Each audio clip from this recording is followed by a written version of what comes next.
쿠데타를 겪었는데요. 현실적으로 입국은 되는데 출국은 좀 어려울 수 있는, 여행 가기 제일 위험한, 아무래도 좀 위험할 것 같습니다. 전체적 3등으로 입학 시험을 합격을 했고요. 카이스트 정도로 될 것 같아요.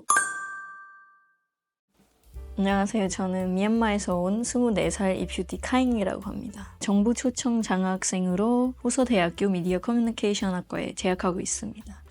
정부 초청 장학금이라는 게 한국 정부에서 한 100개 넘는 나라들을 초대를 하면서 한국에 이제 유학을 할 수 있게끔 지원해주는 그런 장학금인데요. 4학년 내내 학비를 지원해주고 생활비도 지원해주고 건강보험까지 이렇게 다 지원을 해주는 한국에 유학 올 학생들을 위한 제일 큰 장학금이라고 볼 수 있습니다. 자격들이 되게 많긴 한데요. 우선은 아무래도 대학을 입학해야 되니까 고등학교 성적 이런 거를 보고, 그리고 한국어 능력 이런 것도 보고요. 자기소개서나 여기서 유학하면 어떤 거를 배우고 어떻게 발전나갈지 에세이 같은 거를 써서 거기서 이제 자격증이나 그런 수료했던 것들 이런 거를 보여주면서 그 중에서 제일 괜찮은 사람들을 뽑는 겁니다. 네. 저희 미얀마가, 저도 여기 인터뷰 한다고 해서 찾아봤는데 한국보다 6.7배 더 큰 나라라고 합니다. 저희 나라는 소수민족들이 엄청 많은 나라고요. 135개 소수민족들이 있어요. 거기서 100개 넘는 언어들도 이제 사용하는 다문화 나라라고 볼 수 있습니다.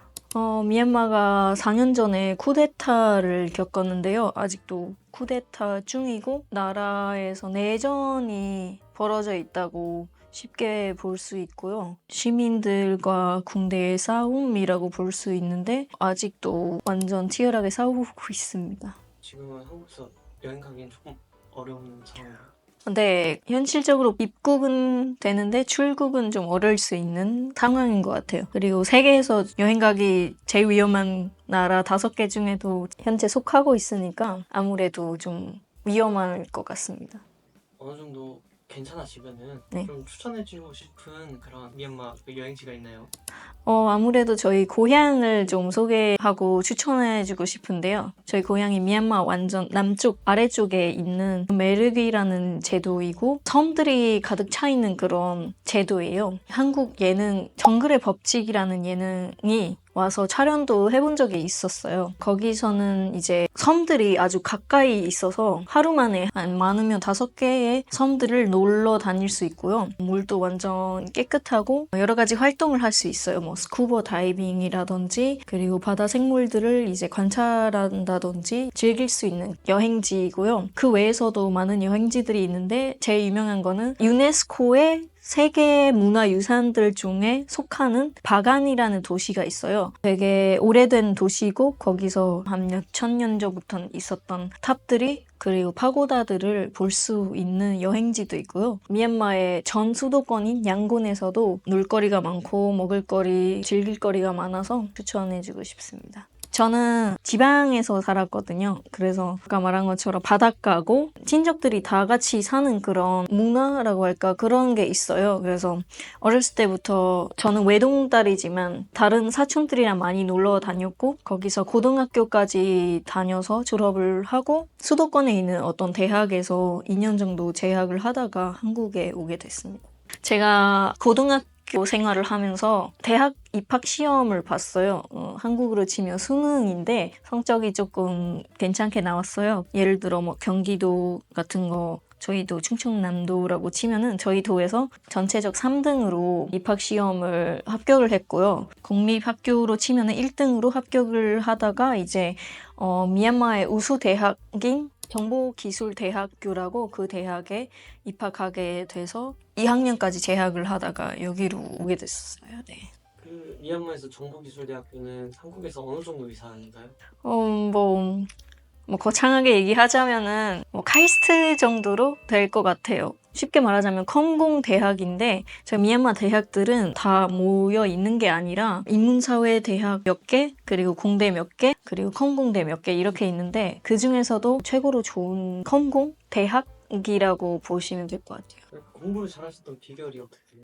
제가 항상 그 얘기 할 때마다 뭐 재수없다고 막 종종 들리기도 하는데 전 공부를 싫거든요. 즐겁지도 않고 다시 하기도 싫어요. 그래서 그나마 얘기를 하자면은 어떤 거를 처음으로 배울 때 제일 중요한 것 같아요. 뭐 예를 들어 이런 수업을 오늘 처음으로 하게 된다면은 이 수업이 어떤 수업인지 무슨 얘기인지를 그 자리에 바로 습득하게 하고 바로 이해도를 제 스스로를 높게 만들어요. 그리고 그 자리에서 다 배우게끔 노력을 하고 시험 전날이다, 시험 뭐 며칠 전이다 싶으면은 그거를 다시 회상하려고 하는 방법을 종종 쓰긴 합니다.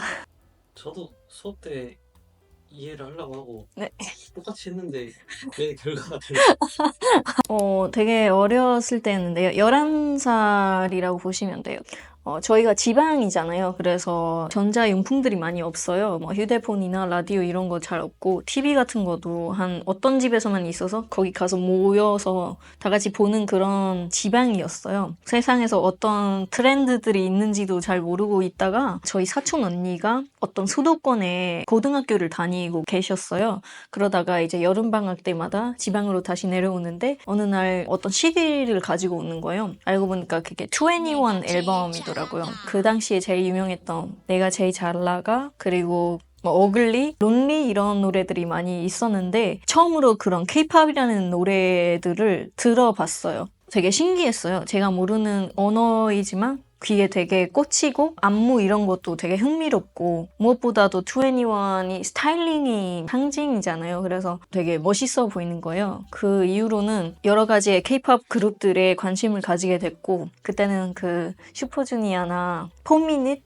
그리고 시스터, 걸스데이 이런 그룹들이 많았는데 그 이후로는 계속 케이팝에 빠져 있었던 것 같아요. 그 투애니언 스타일링을 따라해본 적 있어요? 아, 이거는 되게 TMI인데, 저희 미얀마가 그 2021년 때 그 쿠데타 초기에 있었거든요. 그때 막 시위 나가고 그랬는데, 그 젊은 사람들끼리 모이니까 좀 신선하게 우리 세계의 그런 시선을 받아야겠다 해서 컨셉을 정하는 거예요. 시위를 나갔는데, 코스플레이 컨셉을 했는데, 제가 산다라박이 했던 길쭉한 머리 있잖아요. 그거를 한번 가서 도시를 도시 한 바퀴 돈 적이 있었는데 되게 흑역사였죠. 네. 그때 당시 제일 좋아했던 그룹이 어떤 그룹이 있어요? 세 개. 세계 당시에는 덕질이라고 처음으로 인지하게 된 그룹이 엑소거든요. 그래서 처음으로는 엑소를 골라야 될 것 같고 그 다음으로는 저의 청춘을 바쳤던 방탄소년단이 있어요. 아직도 좋아하고 있고 세븐틴이라는 그룹도 좋아하게 돼서 이렇게 세 개 고를 것 같습니다. 그 중에서 또 세 개 추려서 좋아하는 가수. 아무래도 이 세 그룹에서 다시 고르고 싶은데 엑소 말하자면은 백현을 좋아했고요. 방탄소년단 때는 정국이라는 member를 좋아하고요. 이제 마지막으로 세븐틴에서는 우지라는 멤버를 제일 좋아합니다. 그럼 이제 그 고른 사람들 중에서 딱 한 명.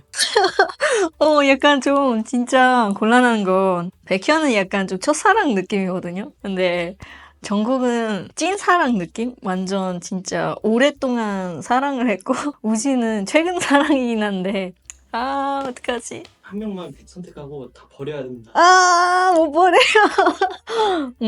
그래도 제일 오래 사랑했던 정국을 고르겠습니다. 알겠습니다. 제가 아까 말한 것처럼 2NE1을 처음 알게 되는 나이였어요. 11살이. 그래서 2NE1 노래들을 따라 부르고 싶은 마음에 열심히 듣고 열심히 이제 따라 부르려고 해요. 근데 뭔가가 부족하는 거예요. 제가 그 가사의 뜻도 모르고 어떻게 발음을 정확히 하는 건지도 몰라서 좀 답답해했어요.